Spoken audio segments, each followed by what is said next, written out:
വേദാനുദ്ധരതേ ജഗന്നിവഹതേ ഭൂഗോളമുദ്ബിഭ്രതേ ദൈത്യം ധാരയത്തെ ബലിം ഛലയത്തെ ക്ഷത്രക്ഷയം കുർവതേ പൗലസ്ത്യം ജയത്തെ ഫലം കലയത്തെ കാരുണ്യമാദന്വതേ നെച്ഛാന്മോക്ഷയതേ ദശാകൃതിഹൃദേ കൃഷ്ണായ തുഭ്യം നമഃ. ശ്രീ ഗുരുവായൂരപ്പ ശരണം. നമ്മളിപ്പോൾ അനിരുദ്ധന്റെ ചൈത്രയാത്രയല്ലേ പറഞ്ഞിട്ടുകൊണ്ടിരിക്കുന്നത്. ഇനിയിപ്പം തന്റെ പടനായകനായ ഭൈരവൻ നിലത്തിരുന്ന് ഉറങ്ങുന്നത് കണ്ട് പരമശിവൻ ക്രോധം കൊണ്ട് അനിരുദ്ധന്റെ നേർക്ക് തന്റെ കാളയെ അഴിച്ചു വിട്ടു. അത് വേണോ, ആവശ്യമുണ്ടോ ഈ മഹാദേവൻ ഇങ്ങനത്തെല്ലാം പഴിഞ്ഞെടുത്ത് ഞാനിതാണ് പറഞ്ഞു പോകുന്നത്. ഈ ഭഗവാന്റെ പേരക്കുട്ടിയല്ലേ അത്. കൊമ്പുകൾ കൊണ്ട് കുത്തിയും പിൻകാൽ കൊണ്ട് തൊഴിച്ചും മുക്രയിട്ടുകൊണ്ട് ഈ കള സൈന്യങ്ങളെ നശിപ്പിച്ചുകൊണ്ട് ആ വൃഷഭം അനിരുദ്ധന്റെ നേർക്ക് ശരവേഗത്തിൽ പാഞ്ഞെടുത്തു. തന്റെ മുമ്പിലെത്തിയ സുനന്ദനെ കൊമ്പ് കൊണ്ട് കുത്തി മറിച്ച് താഴെയിട്ട് കൊന്നു. അയ്യോ, മരിച്ചു കിടക്കുന്ന സുനന്ദനെ കണ്ട് ദുഃഖത്തിലാണ്ടോ. പ്രതികാരേച്ഛുവായ അനിരുദ്ധൻ ഒരാനപ്പുറത്തേറി വന്നു. നിശ്ചിതമായ 5 ബാണങ്ങൾ തൊടുത്ത് അവയെ പരമശിവന്റെ മൂർധാവ് ലക്ഷ്യമാക്കി അയച്ചു. പിന്നല്ല, പരമശിവൻ ഒന്നും കുഞ്ഞു നോക്കൂലേ. മഹാദേവന്റെ മൂർധാവിൽ തറച്ച അഭിഷേകങ്ങൾ മയിൽപ്പീല് നിറച്ച മരക്കൊമ്പ് പോലെ അവിടെ ശോഭിച്ചു. അതും അങ്ങനെയല്ലേ. പരമേശ്വരനും അനിരുദ്ധനും തമ്മിൽ നടന്ന അത്ഭുതകരവും രോമാഞ്ചജനകവുമായ യുദ്ധമാണ് കാണുന്നത് ദേവകളും ഋഷിമാരും. അതുപോലെ അവർക്ക് ആശങ്കയും വിസ്മയൊക്കെ ഉണ്ടായി. അവർ തമ്മിൽ പറഞ്ഞു, 14 ലോകങ്ങളുടെയും സൃഷ്ടിക്കും ലയത്തിനും കാരണഭൂതന്മാരാണ് രണ്ടുപേരും. ഇവരെന്താ ഇങ്ങനെ തമ്മിൽ യുദ്ധം ചെയ്യുന്നത്? അത്ഭുതം തന്നെ കേട്ടോ ഇത്. ഇവര് പരസ്പരം പറയാൻ തുടങ്ങി. അതിൽ ആർക്കും ജയമോ തോൽവിയോ ഉണ്ടാവുകയില്ല എന്നും അവരങ്ങ് തീരുമാനിച്ചു. അവർ തമ്മിലുള്ള യുദ്ധം 3 ദിവസം നീണ്ടുനിന്നു. മഹാദേവൻ എന്ത് ചെയ്തു? ദിവ്യമായ ബ്രഹ്മാസ്ത്രം തന്റെ ശാപത്തിൽ അഭിസന്ധാനം ചെയ്ത് ലോകം വിറച്ചുപോയിട്ടോ. മഹാദേവനല്ലേ ആള്, ആരാണ്? കാലകാലൻ. പക്ഷെ അനിരുദ്ധൻ ബ്രഹ്മാസ്ത്രത്തെ ബ്രഹ്മാസ്ത്രം കൊണ്ട് തന്നെ മടക്കി. ക്രോധമൂർത്തിയായി തീർന്ന ശിവൻ തന്റെ ശൂലമെടുത്ത് അനിരുദ്ധനെ കുത്തി. മഹാദേവന്റെ തൃശൂലം ആനയെയും അനിരുദ്ധനെയും തുളച്ചുപോയി. ഭൂമിയിലാണ്ട് തൂണുപോലെയുള്ള അതിന്റെ പിടിമേൽപോട്ടാക്കി നിലത്ത് കുഴിച്ചിട്ടതുപോലെ നിന്നു. ശൂലാഘാതമേറ്റ് അനിരുദ്ധൻ മൂർച്ഛിച്ചു വീണു. ബോധം കെട്ടുപോയി കുഞ്ഞി. ആഹാകാരം മുഴക്കിക്കൊണ്ട് യാദവ സൈന്യം ദുഃഖത്തിലാണ്ടുപോയി. പാപികൾ മുത്തുദേവന്റെ സന്നിധാനത്തിൽ എന്ന വണ്ണം യാദവന്മാർ ശിവന്റെ മുമ്പിൽ വിറച്ചുകൊണ്ട് നിൽപ്പായി. കന്ദനോടുള്ള യുദ്ധം മതിയാക്കി സാമ്പൻ അവിടെ ഓടിയെത്തി. പൊടിപുരണ്ടും ബോധം ചോദിച്ചും ഭൂമിയിൽ കിടക്കുന്ന അനിരുദ്ധനെ കണ്ട് നിരുദ്ധകണ്ഠനായിക്കൊണ്ട് സങ്കടം വന്നുപോയി സാമ്പനെ. ആ സങ്കടത്തോടു കൂടി ജ്വലിക്കുന്ന കണ്ണുകളുടെ സാമ്പൻ മഹാദേവനെ നോക്കിയിട്ട് പറയുകയാണ്. എന്താ പറയുന്നത്? ഹേ രുദ്ര, ദാനവപക്ഷത്തിൽ ചേർന്ന അനിരുദ്ധനെയും സുനന്ദനെയും ഒട്ടും കരുണ കൂടാതെ അങ്ങ് വധിച്ചത് കഷ്ടാൽ കഷ്ടതരം എന്നെ പറയണ്ടു. ഈ നിന്ദ്യകൃത്യം ചെയ്ത ശ്രീകൃഷ്ണ പരാമുഖനായ അങ്ങയോട് ഞാൻ യുദ്ധം ചെയ്യാൻ പോകുന്നു. അങ്ങയെ തോൽപ്പിക്കാൻ എനിക്ക് കഴിഞ്ഞില്ലെങ്കിൽ എന്നെയും യുദ്ധത്തിൽ കൊന്നോളൂ. എനിക്ക് യാതൊരു ഭയവും ഇല്ല. എന്റെ കുട്ടി അനിരുദ്ധൻ ബോധം കെട്ട് മരിച്ചു കിടക്കുമ്പോ പിന്നെ ഞാനിനി രാജ്യത്തേക്ക് തിരിച്ചു പോകാൻ ആഗ്രഹിക്കുന്നില്ല. എന്നെയും കൊന്നോളൂ. മൂർച്ചേറി എന്റെ ശസ്ത്രങ്ങളുടെ സ്വാദം വേണ്ടുവോളം ആസ്വദിക്കുക. ശ്രീ മഹാദേവൻ പറഞ്ഞു, യാദവ ശ്രേഷ്ഠ, അങ്ങ് പറഞ്ഞ സത്യം തന്നെയാണ്. ദേവദാനവന്മാർ ഒരുപോലെ വന്ദിക്കുന്ന ശ്രീകൃഷ്ണചന്ദ്രൻ എനിക്ക് നാടൻ തന്നെയാണ്. പക്ഷേ ഞാൻ ഭക്തപരാധീനനാണ്. അഹം ഭക്തപരാധീന. എന്റെ ഭക്തനായ പുനന്ദനൻ കൊല്ലപ്പെട്ടു. വെല്ലുലനും ഇതാ മൂർച്ഛിച്ചു കിടക്കുന്നു. അവരെ രക്ഷിക്കുവാൻ ഞാൻ ബദ്ധകങ്കണനായിരിക്കുന്നു. എനിക്കത് രക്ഷിക്കാതിരിക്കാൻ കഴിയില്ല സാമ്പ. ഇങ്ങനെ പറഞ്ഞുകൊണ്ടിരുന്ന ശിവന്റെ നേർക്ക് സാമ്പൻ വിട്ട തീഷ്ണ ബാണങ്ങൾ പാഞ്ഞു വന്നു. അവയെല്ലാം ആനക്ക് ചാർത്തിയ പൂമാലകൾ പോലെ പിന്നല്ല ശിവന്റെ ദേഹത്തിൽ തിളങ്ങി. സാമ്പനും ശിവനും തമ്മിൽ പൊരിഞ്ഞ യുദ്ധം നടന്നു. ലോകം തന്നെ ഇപ്പൊ അവസാനിക്കുന്നെന്ന് വിചാരിച്ചത്. അങ്ങനെ എല്ലാവരും പേടിച്ചു ഉറച്ചു നിൽക്കുന്ന സമയത്ത് യദുക്കൾ എല്ലാവരും ഞാൻ ശ്രീകൃഷ്ണ ഭഗവാനെ സ്മരിച്ചു. യദുനാഥനായ ഭഗവാൻ ശ്രീഹരിയതാ തന്റെ സൈന്യങ്ങൾക്ക് ആപത്തറിഞ്ഞ് തന്റെ ദിവ്യരഥത്തിൽ പുറപ്പെട്ടു. നീലമേഘ ശ്യാമവർണം, രത്നഖചിതമായ സ്വർണ്ണമുകുടം, പത്മനേത്രങ്ങൾ പോലെ സൂര്യപ്രകാശം, കൗമോദരി എന്ന ഗത, ശംഖം, അതുപോലെ ചക്രം, വിരിഞ്ഞ ചെന്താമര, വില്ല്, അമ്പുകൾ, വാള്, കൗസ്തുഭം, പീതാംബരം, വനമാല, മകരകുണ്ടലങ്ങൾ എന്നിവയോടുകൂടി ശ്രീവത്സാങ്കിതനായ ആ പൊന്നുതമ്പുരാനുണ്ടല്ലോ, ആ ശ്രീഹരി ചതുർഭുജനായി വായിൽ നിന്നും മുത്തമണികൾ പോലെ നിറവനിക്കുന്ന മനോവേഗമുള്ള അശ്വങ്ങളെ പൂട്ടിയ ദിവ്യമായ രഥത്തില് യുദ്ധക്കളത്തിൽ ആവിർഭവിച്ചു ഭഗവാൻ. പിന്നല്ല, ഇരുട്ടിൽ അലയുന്നവന് പെട്ടെന്ന് വിളക്ക് കിട്ടിയ മാതിരി സന്തോഷം കൈവന്ന യദുക്കൾ ഭഗവാന് വീണ് വണങ്ങി. എല്ലാവരും രോമാഞ്ചത്തിന്റെ കുപ്പായമണിഞ്ഞു. ദേവകൾ ആകാശത്തു നിന്നും കൽപ്പസുമങ്ങൾ വർഷിച്ചു. ഋഷികൾ സാമഗാനം ചെയ്തു സ്തുതിച്ചു. വില്ല് വലിച്ചെറിഞ്ഞ സാമ്പന് ഓടി വന്ന് അവിടുത്തെ തൃക്കാൽക്കൽ വടിപോലെ വീണ് കിടന്നു അച്ഛന്റെ പാദത്തിൽ. ശ്രീഹരിയെ ദർശിച്ച പരമശിവനാകട്ടെ കുറഞ്ഞൊരു ശങ്കയോടെ തന്നെ തന്റെ ആയുധങ്ങൾ ഉപേക്ഷിച്ചുകൊണ്ട് ഭക്തിയോടെ ഭഗവാനോട് പറഞ്ഞു, ഹേ വിഷ്ണു, എന്റെ അഭിനയം സദയം ക്ഷമിക്കണം കേട്ടോ, അങ്ങ് ക്ഷമിക്കണം. സച്ചിദാനന്ദ സ്വരൂപമായ അവിടുത്തെ സ്മരണ എന്റെ മനസ്സിൽ എന്നെന്നും ഉണ്ടാകുമാർ എന്നെ അനുഗ്രഹിക്കണമേ ഭഗവാനെ. തിരമാല സമുദ്രത്തിൻ്റെതാണെങ്കിലും സമുദ്രം തിരമാലയുടേതല്ലാത്തതുപോലെ, തിരമാല സമുദ്രത്തിൻ്റെയാണ്, പക്ഷെ സമുദ്രം തിരമാലയുടേതല്ലല്ലോ, അതുപോലെ അടിയൻ അവിടുത്തേതാണ്, അവിടുന്ന് അടിയൻ്റെതല്ല. ബ്രഹ്മാദികളായവരെല്ലാം അവിടുത്തെ സൃഷ്ടിയാണെന്ന വിവക്ഷ, അങ്ങനെ അതാണ് അതിന്റെ വിവക്ഷ. എല്ലാം അങ്ങ് അറിയാത്ത കാര്യമൊന്നും നടക്കാറില്ല. ആകസ്മികമായി ഉണ്ടായ അവിടുത്തെ ദർശനത്താൽ അടിയന്റെ ഹൃദയത്തിൽ എന്നും വിളങ്ങി കൊണ്ടിരിക്കണമേ എന്ന് പറഞ്ഞു. ആര് പറഞ്ഞു? ആ മഹാദേവൻ. ശ്രീശങ്കരന്റെ വാക്കുകൾ കേട്ട് അത്യന്തം സന്തുഷ്ടനായ ഭഗവാൻ ശ്രീകൃഷ്ണചന്ദ്രൻ പറഞ്ഞു, അച്ചടക്കൊട്ടുമില്ലാത്ത എന്റെ പൗത്രനായ നിരുദ്ധൻ, അങ്ങക്ക് എന്താണ് അപരാധം പ്രവർത്തിച്ചത്? ഒന്നുമില്ലാതെ അവൻ തൃശൂലത്താൽ മൂർച്ഛിതനായി കിടക്കേണ്ടി വരികയില്ലല്ലോ. ഒന്നും അറിയുന്നില്ല, വിവരമില്ലാത്ത ഒരുത്തനാണ് എന്റെ പൗത്രൻ. എന്താണ് അങ്ങേക്ക് ബുദ്ധിമുട്ട് അവനിൽ നിന്നുണ്ടായത് എന്നാണ്. അതാണ് ഭഗവാന്റെ ആ ഒരു മഹത്വം, പറഞ്ഞറിയിക്കാനാവാത്തൊരു മഹത്വം ഭഗവാന്റെ. യദുസൈന്യവും വലിയ തെറ്റ് ചെയ്തിരിക്കണം, അല്ലെങ്കിൽ ഈ യുദ്ധക്കളത്തിൽ അങ്ങേക്ക് വരേണ്ട കാര്യമുണ്ടാകാൻ ഇടയില്ലല്ലോ. എല്ലാം എന്നോട് വിസ്തരിച്ചു പറഞ്ഞാലും മഹാദേവ എന്ന് പറഞ്ഞു ഭഗവാൻ. അപ്പൊ ആ വാക്ക് കേട്ട സമയത്തുണ്ടല്ലോ പരമേശ്വരൻ നാണം കിട്ടുന്ന പറഞ്ഞു, ലജ്ജിതനായി ആ കൈടഭാര്യയെ വണങ്ങിക്കൊണ്ട് പറഞ്ഞു, ഹേ ജഗന്നാഥ, രാധികേശ, മഹാപ്രഭു, ലജ്ജയില്ലാതെ ഞാൻ ചെയ്ത തെറ്റ് ക്ഷമിച്ച് മാപ്പ് തരിക. അവിടത്തേക്ക് അറിയാത്തത് ഒന്നും തന്നെ ഇല്ലല്ലോ ഈ ഭുവനത്തിലെ. ഇതെല്ലാം ഈ ഭുവനത്തിൽ മാത്രമല്ല 3 ലോകത്തിലും അങ്ങേക്ക് അറിയാത്തത് എന്തുണ്ട്? ഇതെല്ലാം അവിടുത്തെ മായാപ്രയോഗമല്ലേ? എന്നിൽ നിന്നും സഹായ വാഗ്ദാനം പരമായി വാങ്ങിയ ബെല്വലിന്റെ രക്ഷക്കായി ഞാൻ ഇവിടെ വന്നു. അവനെ സഹായിച്ചില്ലെങ്കിൽ അത് സത്യലംഘനമായി തീരുമല്ലോ ഭഗവാൻ. ശൂരന്മാരായ അനേകം വൃഷ്ണികൾ എന്നാൽ കൊല്ലപ്പെട്ടു. എന്റെ ഭക്തനായ പുനന്ദന്റെ മരണം എന്നെ വല്ലാതെ വേദനിപ്പിച്ചിരുന്നു. അവൻ എന്റെ ഭക്തനാണ്, അവനെ കൊന്നിട്ടാകുമ്പോ എനിക്കത് സഹിക്കാൻ പറ്റിയില്ല ഭഗവാനെ. ഇത്രയും പറഞ്ഞ ശ്രീശങ്കരൻ വിനയാനുരായ ശ്രീകൃഷ്ണനെ വണങ്ങി നിന്നു. ഭഗവാനെ തൊഴുത് വണങ്ങി നിന്നു. ആര്? മഹാദേവൻ. അതാണ് അവർ രണ്ടും ഒന്നല്ലേ, അവർക്ക് വേറെ വേറെ ഇല്ലല്ലോ.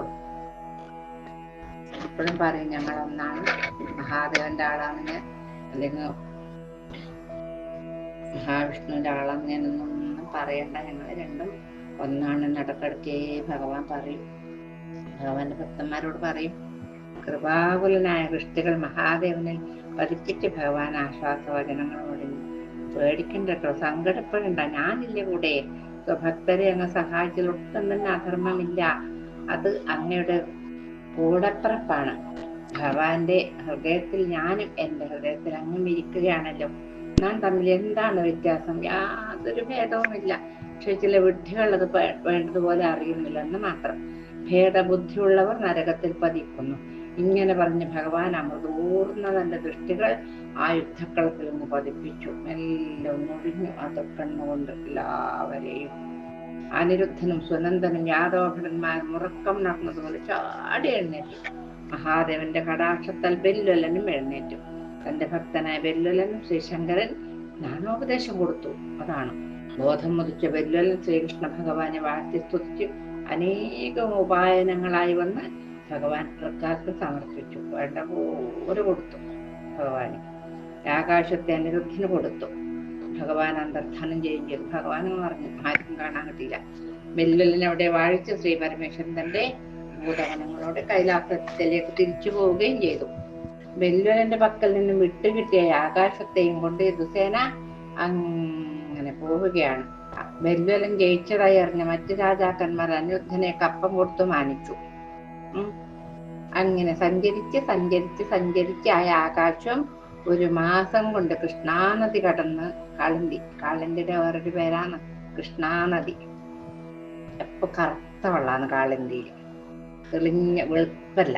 വൃന്ദാവനത്തിൽ പ്രവേശിച്ച് അവിടെ വിശ്രമിച്ചു. വൃന്ദാവന ശോഭ കണ്ടതൊക്കെയുള്ള അതീവ കുതൂഹലത്തിൽ സന്തോഷമായി എല്ലാവർക്കും. വൃന്ദാവനത്തിന്റെ സൗന്ദര്യം കണ്ടിട്ട് കറുകപ്പുല്ല് മേഞ്ഞുകൊണ്ട് കുറെ അകലെ നിന്നിരുന്ന ശ്യാമകർണനെ ഗോപപാൽമാർ കൗതുകത്തോടെ നോക്കി നോക്കി അതിനടുത്തെത്തി. ആര്? ശ്യാമകർണൻ. ആര്? കുതിര, ഭഗവാന്റെ കുതിര. നേതാവായ സുധാമാവ് അതിനെ ചെന്ന് പിടിച്ചു. പശുക്കുട്ടികളെ കെട്ടുന്ന കയറ് കൊണ്ട് ബന്ധിച്ച് ആ കുതിരയെ അവരെല്ലാവരും ചേർന്ന് നന്ദഗോപന്റെ മുമ്പാകെ അനയിച്ചു. കുതിരയുടെ ഫാലപത്രം വായിച്ച് വർദ്ധിച്ച ഹർഷത്തോട് ഗദ്ഗദകണ്ഠനായിക്കൊണ്ട് നന്ദരാജൻ പറഞ്ഞു, യാദവേശ്വരനെ ഉഗ്രസേനന്റെ ആകാശമാണ്. എന്റെ പൗത്രനായ അനിരുദ്ധനാണ് ഇതിനെ രക്ഷിക്കുന്നത്. എന്റെ പുത്രപൗത്രന്മാരെയും ബന്ധുക്കളെയും നേരിൽ കാണാൻ എനിക്ക് ഒരവസരം ദൈവം തന്നിരിക്കുന്നുവല്ലോ. ശ്രീകൃഷ്ണന്റെ രൂപസൗന്ദര്യം മുഴുവൻ തികഞ്ഞ ആളാണ് അനിരുദ്ധൻ. ആ ഉണ്ണിയെങ്കിലും എനിക്ക് കാണാനാകുമല്ലോ. ഇങ്ങനെ പറഞ്ഞത് കേട്ട ഗോപന്മാർ ചെന്ന് ഈ സന്തോഷ വാർത്ത യശോദാദേവിയെയും പറയണു. ഹേ വജ്രനാഭ, അപ്പോഴേക്കും അങ്ങയുടെ പിതാവും വജ്രന്റെ അച്ഛനല്ലേ അനിരുദ്ധൻ, ആ കഥയിലെ പറഞ്ഞു കൊടുക്കുന്നത്. കൃഷ്ണ അന്ധകന്മാരും യാദവന്മാരും കുതിരയെ അന്വേഷിച്ച് എത്തിക്കഴിഞ്ഞു. നേപ്പാളതീർത്ഥം, മിഥിലാപുരി, അയോധ്യാപുരി, ബാഹിഷ്മതീപുരി, കന്യാകുബ്ജം മുതലായ സ്ഥലങ്ങൾ സന്ദർശിച്ചാണ് അവർ ഗോകുലത്തിൽ എത്തിയിരിക്കുന്നത്. ദിഗ്വിജയത്തിന്റെ അവസാനത്തിൽ അനിരുദ്ധനും സൈന്യവും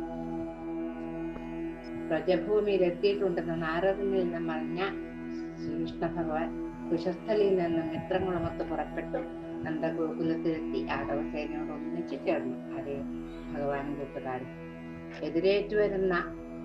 എതിരെ വരുന്ന നന്ദഗോപനെ കണ്ട് ഉദ്ധവനും മറ്റും തേജിൽ നിറങ്ങിച്ചെന്ന് ഹർഷാശ്രുക്കൾ പൊഴിച്ചുകൊണ്ട് കഠമായി ആലിംഗനം ചെയ്തു. ശ്രീകൃഷ്ണനും അനിരുദ്ധ സാമ്പാദികളും പിന്നാലെ വരുന്നുണ്ടായിരുന്നു. നന്ദഗോപരുടെ വലതുവശം വിറച്ചത് നല്ല നിമിത്തമായി കരുതിക്കൊണ്ട് അദ്ദേഹം പറഞ്ഞു, ഇന്ന് തന്നെ ഞാൻ എന്റെ കൃഷ്ണനെ കാണും എന്നാണ് നിമിത്തങ്ങൾ സൂചിപ്പിക്കുന്നത്. കൃഷ്ണനെ കാണാനുള്ള ഭാഗ്യാതിരേകം എനിക്കുണ്ടാകുന്ന പക്ഷം 1,00,000 പശുക്കളെ അലങ്കരിച്ച് ഞാൻ ബ്രാഹ്മണർക്ക് ദാനം ചെയ്യും. ഇത്രയും പറഞ്ഞ് തീർന്നില്ല കേട്ടോ. പറഞ്ഞു തീരുമ്പോഴേക്കും വ്രജവാസികൾ ഓടി വന്ന് പറഞ്ഞു, ഭഗവാൻ വരുന്നുണ്ട്, ഭഗവാൻ വരുന്നുണ്ട്, ശ്രീകൃഷ്ണചന്ദ്രൻ വരുന്നുണ്ട്, ആ പെണ്ണുതമ്പുരാൻ വരുന്നുണ്ട് എന്ന് പറഞ്ഞു. ആ വാർത്ത അറിയിച്ചു. ശ്രീകൃഷ്ണാഗമനം കേട്ടറിഞ്ഞ ആ വത്സല പിതാവ് അനുഭവിച്ച ആനന്ദാതിരേകം വിവരിക്കാൻ വാക്കുകളില്ല കുട്ടി. ഒഴുകി വീഴുന്ന കണ്ണുനീര് കുതിർന്ന ഉത്തരീയത്തോടെ നന്ദരാജൻ ഒരു ഉന്മാദം പിടിപെട്ടവനെ പോലെ, ഒരു ഉന്മത്തനെ പോലെ കൃഷ്ണാനുറക്കെ വിളിച്ചുകൊണ്ട് മുന്നോട്ട് കുതിച്ചു. പിതൃവത്സലനായ കൃഷ്ണൻ തേരിൽ നിന്ന് ചാടി ഇറങ്ങി ഓടിച്ചെന്ന് അച്ഛനെ നന്ദഗോപൻ കെട്ടിപ്പുണർത്തി. വളരെക്കാലത്തെ വേർപാടിന് ശേഷം കണ്ട തന്റെ ഒമനപുത്രനെ നന്ദരാജൻ വാരിയെടുത്ത് തന്റെ കൈക്കുള്ളിൽ ഒതുക്കി സ്നേഹബാഷ്പം കൊണ്ട് അദ്ദേഹം ഭഗവാനെ കുളിപ്പിച്ചു. ഒരു അഭിഷേകം നടത്തി. അവിടെ കണ്ണുനീര് കൊണ്ടൊരു അഭിഷേകം. തന്റെ സുഹൃത്തുക്കളായ ശ്രീരാമാദികളെ കണ്ട സ്നേഹ പാരവശ്യത്തെ ശ്രീകൃഷ്ണൻ ആകുലചിത്തനായി എത്ര കാലം ഒന്നിച്ച് കളിച്ചതാണ്.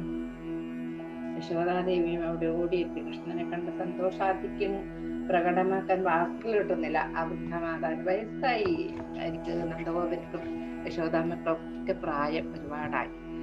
വാക്ക് കിട്ടാതെ ആ വൃദ്ധമാതാവ് സ്തംഭിച്ചതുപോലെ അല്പനേരം കൃഷ്ണൻ ഓടിച്ച് നമ്മുടെ കഴുത്തിൽ കെട്ടിപ്പിടിച്ചു.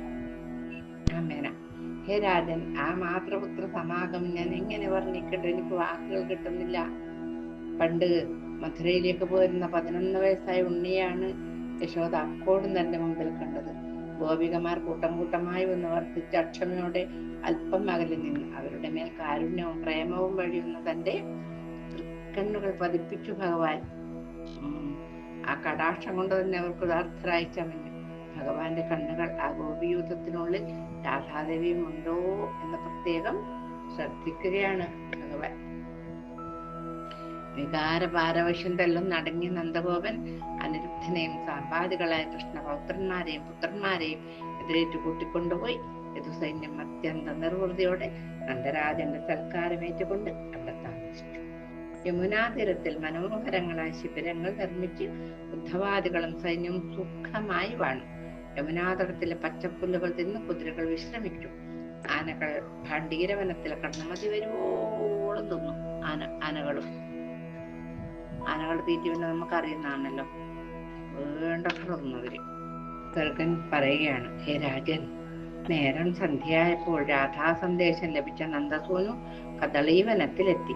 ഇടതെങ്ങി വളർന്ന കദളി വാഴയിലകളാൽ മൂടിയതും ചന്ദനച്ചാറ് തളിച്ച് സുഖശീതളമാക്കി ചെയ്തതും യമുനയിൽ തട്ടി വരുന്നതും താമരേന്തികളുടെ സുഗന്ധം വഹിക്കുന്നതുമായ മന്ദമാരുതനാൽ സദാ വീചിതമായ ആ കുഞ്ചത്ത് കൃഷ്ണവിരഹത്താൽ വാടിത്തള്ളുന്ന രാധാദേവി സുദാമാവിന്റെ ശാപഫലം അനുഭവിച്ചുകൊണ്ട് മരിക്കുകയാണ്.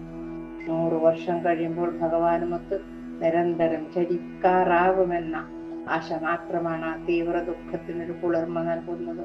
ഭഗവാന്റെ ആഗമനം ദൂരത്തു നിന്ന് തന്നെ കണ്ട രാധ സഖിമാരും ഒത്തിച്ചെന്ന് അദ്ദേഹത്തെ എതിരേറ്റു കൊണ്ടുവന്ന് പാദ്യാദി പോയി ഉപചാരങ്ങൾ സമർപ്പിച്ച് കുശല പ്രശ്നം ചെയ്തു. രാധാദേവിനെല്ലാം ശവിക്കല് ഭഗവാന് തെളിഞ്ഞ മുഖം കണ്ട് സന്തോഷാശ്രുക്കളോടെ ഗദ്ഗതകണ്ഠയായി രാധ ഇങ്ങനെ പറഞ്ഞിരുന്നു, ഗോകുലേശനായ അങ്ങ് ഈ വൃന്ദാവനത്തെയും മധുരയെയും ഉപേക്ഷിച്ച് എന്തിനാണ് കുശപ്പലിയിലേക്ക് പോയത്? അവിടുത്തെ പിരിഞ്ഞിരിക്കുന്ന ഓരോ നിമിഷവും ഒരു യുഗമായിട്ടാണ് എനിക്ക് തോന്നുന്നത് പ്രഭു. അങ്ങയുടെ സ്മരണ ഒന്നു മാത്രമാണ് എന്നെ ജീവിപ്പിക്കുന്നത്. അല്ലെങ്കിൽ അതിനു മുമ്പ് തന്നെ എന്റെ ജീവൻ വെടിയുമായിരുന്നു. ഇങ്ങനെ പറഞ്ഞുകൊണ്ട് കണ്ണുനീരടക്കാൻ കഴിയാതെ രാധ തേങ്ങിക്കരഞ്ഞു. രാധയുടെ പ്രേമ വ്യാകുലത കണ്ട മനസ്സലിഞ്ഞ ഭഗവാൻ രാധയെ സമാശ്വസിപ്പിച്ചു പറഞ്ഞു, ഭൂഭാരം തീർക്കാനായല്ലേ നാം ഭൂലോകത്തിൽ ഇവിടെ അവതരിച്ചത്? അത് ഭവതി മറന്നുപോയോ? ഒരേ തേജസ്സും ഭേദബുദ്ധി ഇല്ലാത്തവരുമായ നാം 2 ദേഹങ്ങളെടുത്ത് ഭൂമിയിൽ വന്നിരിക്കുകയല്ലേ? മായയും പുരുഷനും എന്നതുപോലെ നമ്മുടെ ശക്തി അഭേദ്യമാണ്. നാം സ്വയം സ്വീകരിച്ച മനുഷ്യ ശരീരം എത്ര അകലെയിരുന്നാലും ഒരേ മനസ്സാണല്ലോ നമ്മുടേത്, അല്ലേ? അവതാര കാര്യങ്ങൾ സാധിച്ച് വളരെ താമസിയാതെ നാം ഭൂലോകത്തിലേക്ക്. ഭഗവാന്റെ വാക്കേട്ട് ജ്ഞാനോദയം കൈവന്ന രാധാദേവി പ്രസന്ന ചിത്തയായി തീർന്ന് ഗോപികമാരുമൊത്ത് വൃന്ദാവനത്തിൽ രാസക്രീഡ നടത്താൻ നിശ്ചയിച്ചു. ഭഗവാനെ കാണുമ്പോൾ അവർക്ക് രാസക്രീഡ കളിക്കണം. അപ്പൊ ഗർഗനന്തി പറയാണ്, ഹേമന്ത ഋതുവിലെ ആദ്യ മാസത്തിൽ വെളുത്ത വാവിൻ നാള് ശ്രീകൃഷ്ണൻ വൃന്ദാവനത്തിൽ ചെന്ന് മനോഹരമായി ഒടക്കൊലൂതി തുടങ്ങി. ആ മുരളീരവം സകല ജീവജാലങ്ങളെയും ആകർഷിക്കുകയാണ്. ഭഗവാന്റെ മുരളീനാഥം ശ്രവിച്ച് മേലാകെ കോരിത്തരിച്ച് പ്രേമപാരവശ്യം കൊണ്ട ഗോപികമാരുടെ മനസ്സ് വെമ്പൽ കൊണ്ടുപോയി. പ്രകൃതി നിശ്ചലമായി നിന്നു. വെള്ളം കട്ടിയായി തീരുന്നത് പോലെ കാളിന്തി ഒഴുക്കറ്റുന്നു. ഒഴുകുന്നേല കാളിന്തി ഇങ്ങനെ ചലനമറ്റതുപോലെ കനക സനന്ദനാദികളുടെ ധ്യാനത്തിന് ഭംഗം നേരിട്ടു. ബ്രഹ്മദേവൻ വിസ്മയം പൂണ്ടു. സുതലത്തിൽ മഹാബലിയും ധരണീധരനായ ശേഷഭഗവാനും ആ വംശീരവം കേട്ടു. അണ്ടകടാഹം ഭേദിച്ചു ആ നാദം പുറത്തേക്ക് അങ്ങനെ വ്യാപിക്കുകയാണ്. ഹേ രാജേന്ദ്ര, ക്രോഷിത ഭർത്തൃകളായ സ്ത്രീകൾക്ക് സ്വന്തം പതി തിരിച്ചെത്തിയപ്പോഴുണ്ടായ സന്തോഷം ഗോപികമാർ അനുഭവിച്ചു. യമുനാ നദിയും തരുനിരകളും ലതകളും ഔഷധികളും ദിവ്യരൂപം ധരിച്ചു. മഹാരാജൻ, ആ ഹേമന്തത്തിലും വൃന്ദാവനത്തിൽ വസന്തം പടർന്നു. പൂത്തും തളിർത്തും നിൽക്കുന്ന മന്ദാരം, ചമ്പകം, ചന്ദനം, നീലം, വേപ്പ്, കടമ്പ്, തേന്മാവ്, അകില്, പിലാവ്, വെറ്റില, കരിമ്പന, പേരാല്, തെങ്ങ്, അവിടെയുള്ള മരങ്ങളുടെ പേരാണിതൊക്കെ. ഈത്തപ്പന, ശ്രീഫലം എന്ന പലമാതിരി വൃക്ഷങ്ങളും, മുല്ല, പാരിജാതം, ലന്ത, ലത, കൈത, നെന്മേനി വാക എന്നീ ലതകളും നിറഞ്ഞു നിൽക്കുന്ന കാളിന്തിയുടെ തീരത്ത് നിബിഡമായി വളരുന്ന തുളസിക്കാട് നിറഞ്ഞ വൃന്ദാരണ്യം എന്ന ആ ശ്രേഷ്ഠവനം മുഴുവൻ മുരളീനാഥത്താൽ മുഖരിതമായി ചമഞ്ഞു. ചക്രവാകം, കുളക്കോഴി, തത്ത, അരയന്നങ്ങള്, കാരണ്ടവങ്ങൾ, അതെന്ത് കാരണ്ടവം എന്ന് പറഞ്ഞാല് അരയന്നങ്ങളുടെ കുട്ടികൾ എന്നിവ സ്വച്ഛന്തം അങ്ങനെ പാറിപ്പാറി നടക്കുകയാണ്. കേകാശബ്ദമുതിർത്തുകൊണ്ടും പീലി വിടർത്തിക്കൊണ്ടും അനേകം മൈലുകൾ നൃത്തം ചെയ്തു. ഗൃഹകൃത്യങ്ങൾ മുഴുവൻ വെടിഞ്ഞ് ഭഗവാന്റെ മുരളീനാഥത്താൽ ആകൃഷ്ടകളായ ഗോപികമാർ യമുനാപുളിനത്തിലേക്ക് ബന്ധപ്പെട്ടു വന്നു. പീതാംബരം ധരിച്ച് കടമ്പന്റെ ചുവട്ടിലിരുന്ന് മുരളീരവം മുതിർക്കുന്ന ആ വനമാലിയെ അവർ കണ്ണിറയെ കണ്ട ആനന്ദം കൊണ്ടു. ആനന്ദമൂർച്ച സ്തബ്ധകൾ എന്ന പോലെ നിന്ന ഗോപികമാരെ ഓരോരുത്തരെയും ഭഗവാൻ സ്നേഹവചസ്തുക്കളാൽ ആശ്വസിപ്പിച്ചു. തങ്ങളുടെ വിരഹവേദനകളൊക്കെ മറന്നവരെ ആ ബാലഗോപാലിനെ മുക്തകണ്ഠം സ്തുതിച്ചു. മദനമോഹന രൂപം പൂണ്ട ശ്രീഹരി രാധയുടെ പത്മാഭമായ ഹസ്തത്തെ ഗ്രഹിച്ച് ഗോപികളാൽ ആവൃതനായി യമുനാ നികുഞ്ചങ്ങളിൽ ചുറ്റി നടന്നു. പൗർണമാസിയുടെ പൂനിലാവിൽ കുളിച്ച് തെളുതെളയെ മിന്നുന്ന കാളിന്തിയുടെ മണൽത്തിട്ടിൽ തരീയങ്ങൾ വിരിച്ചു ഗോപികമാറിയിരുന്നു. അവരുടെ മധ്യത്തിൽ പുഞ്ചിരി പൊഴിച്ചുകൊണ്ടും നർമ്മമുക്തികൾ മൊഴിഞ്ഞുകൊണ്ടും ഭഗവാൻ വിലസി. മുഗ്ധകളും മധ്യവയസ്കകളും പ്രഗത്ഭകളും അങ്ങനെ പല പല പ്രായക്കാരുമായ ഗോപികാവൃന്ദത്തോട് ഭഗവാൻ തമാശകൾ പറഞ്ഞു ചിരിച്ചു. പ്രേമാതുരതയിൽ മതിമയങ്ങിയവർ ഭഗവാന്റെ മുഖപങ്കജത്തിലെ മകരന്തം ആസ്വദിച്ചുകൊണ്ട് ആനന്ദം കൊണ്ടു. മഹാരാജൻ അത്ഭുതം അത്ഭുതം അത്ഭുതം! ശൃംഗാരാഭിനവ രസങ്ങൾ പൊരിക്കുന്നതും ഭക്തന്മാരോടുള്ള കാരുണ്യത്താൽ ബാഷ്പാവിലമായ നേത്രങ്ങളോട് കൂടിയതുമായ ശ്രീകൃഷ്ണന്റെ മുഖപങ്കജത്തിലെ മകരന്തം മുകർന്ന് ഗോപികമാർക്ക് തൃപ്തി വന്നില്ല. അതാണ് ക്ഷേത്രജ്ഞനായി ആദിപുരുഷനായി അതിയത്ന സ്വരൂപനായി സകല കാരണങ്ങൾക്ക് കാരണഭൂതനായി പ്രകൃതി പുരുഷന്മാർക്ക് അതീതനായി പുരുഷോത്തമനായി സ്വന്തം തേജസ്സിൽ സകല തേജസ്സുകളും ആയിരിക്കുന്ന ശ്രീഹരിയെ ഹേ രാജൻ അങ്ങ് മനസ്സാ പ്രണമിക്കുക. അങ്ങനെ പറഞ്ഞു കൊടുക്കുകയാണ്. അങ്ങനെ ആ ഭഗവാനെ നമസ്കരിച്ചോളൂ നമസ്കരിച്ചോളൂ എന്നാണ് പറയുന്നത്. നമ്മളോടും കൂടിയാണ് അദ്ദേഹം പറയുന്നത്. നമുക്ക് ഇന്നത്തെ ഭാഗം ആ തമ്പുരാന്റെ പാദപത്മങ്ങളിൽ സമർപ്പിക്കാമല്ലേ? അതല്ലേ നല്ലത്. ഇനി വല്ലത് കുറച്ചുകൂടി ഉണ്ട്. ഇനി അത്രയേ ഉള്ളൂ. നമുക്ക് ഈ ദീർഘഭാഗവതം ചിലപ്പോൾ നാളെ തന്നെ പറഞ്ഞ് ആയേക്കുമെന്നാണ് ഞാൻ വിചാരിക്കുന്നത്. ഭഗവാന്റെ ഇച്ഛ പോലെ നടക്കട്ടെ. ഇന്ന് നമുക്ക് ഭഗവാന്റെ പാദപത്മങ്ങൾ ഇന്നത്തെ ഭാഗം സമർപ്പിച്ചു. കായേന വാചാ മനസേന്ദ്രിയർവാ ബുദ്ധ്യാത്മനാ വാ പ്രകൃതി സ്വഭാവ കരോമി യദ്ദിൽ സകലം പരസ്മൈ നാരായണായേതി സമർപ്പയാമി.